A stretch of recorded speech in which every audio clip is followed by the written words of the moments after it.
Hello, everyone. Welcome to Teamwork Design, where we strive to design life from conversation to communication. I am your host, Terry Mera. As an elementary scholar, I was active and outstanding at art. Water painting, acrylic painting, clay sculpting, wood sculpting, and drawing, and etc. I remember one summer break, assignment was to draw or paint the Korean national flower. My teacher didn't believe I did it, so she had to call my mom to confirm whether I did it or not, because I finished that water painting with a clear nail polish coating. Even my Barbie outfits, I was using fabric scraps with hand sewn them. When you are a child, adults often ask us what we wanted to become when we grow up. So when my uncle asked me, my answer was artist. That's all I knew without really understanding what he meant. I would just learn that I like to create something or drawing or painting, whatever the idea of artist meant for me at that time. Then I got into middle school, and even though I still love drawing and painting and all, my attention shifted towards having more friends, external trends, boys, etc. as a teenager. Then my uncle asked me again one day what I wanted to be when I grew up. I said, I don't know, without giving much thought as a teenager. You know what I mean? Then he goes, make sure your dream gets bigger as you get older. I asked, why? With a curiosity. He said, as we get older, our dreams often get smaller, and sometimes we forget about our dreams. But if your dream is big enough to put in that much of an effort, at least you will achieve half of that, if not more. Just to make sure to dream big as you get older. I remembered this conversation a handful of times in my life. I've forgotten about it for many years. Here I am cutting photos of my dream home floor plan that I found online. And a little bit of a doubt and forced faith and belief pinning on my board while this conversation flashes in my mind. As I mentioned, I remembered this conversation with my uncle a few times.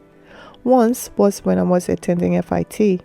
While working full-time for 2 years or less, it was indeed rough, and I don't even know how I did it. When there was a time that I wanted to quit my job, or not to go to class, or stop sewing the class assignment at 3 a.m., I remember what he said to me. So I dreamt of being a fashion designer, having my own brand and fashion show, and living in Manhattan. I had my very first collection about 20 years ago. I utilized everything that I knew at the time. While working full-time as a designer, when I got home, I worked on my collection or as a freelance designer for clients to raise funds to develop my collection. Again, I thought about what my uncle told me because it was like having 3 jobs at the time. And the idea of giving up was undeniably tempting. At that time, you must have a full-on collection as a new brand. Outerwear, knits, sweaters, bottoms, denims, you name it. The fashion shows had to happen, photo shoots, models, a stylist, makeup artist, videographers. It was a full-on that I had to fund out of my pocket. After 2 seasons, I had to fold since the production minimum and the orders that I received weren't aligned, and I did not have enough financial backing to proceed with the production with the factory's minimum request. As disappointed as I was, a part of me was relieved. Now I look back and I am proud of myself. As little as I knew, I just gave it all, and then because of it, I learned so much from it. I met a lot of different buyers from Saks, Neiman Marcus, Macy's, and even luxury boutiques owners. I designed and worked on every aspect of a product development. Becoming a mother with a wonderful daughter while juggling work, motherhood, and marriage ended 13 years of a marriage out of 18 years of a relationship, which is not something you can't just walk away from. However, during these significant years, my dreams were dying as much as I did, which was one of the most difficult journeys that I experienced.